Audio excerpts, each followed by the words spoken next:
I'm going to show you how to replace the headlight bulb on the Venom E-Vader. There are 4 bolts that you want to remove, starting off with the top one and the bottom one, and then there's the other 2 on this side over here. I've already loosened a couple of them just to speed up the video, so I'll take this off really quickly.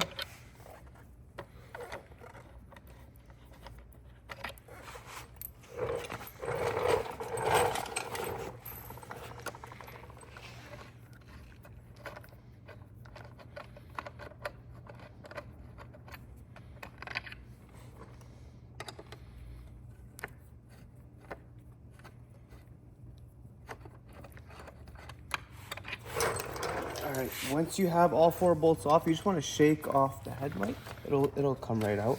You just got to be a little gentle with it and it'll snap right off. And once you have this over here, the cables are still connected. You don't have to disconnect anything, but you just want to pop up this part right here, and your headlight bulb is right inside of this. So you just need to twist this to the left and then pop it right out, and then put in your new headlight. Once you're done, just put it right back in, just reverse the steps.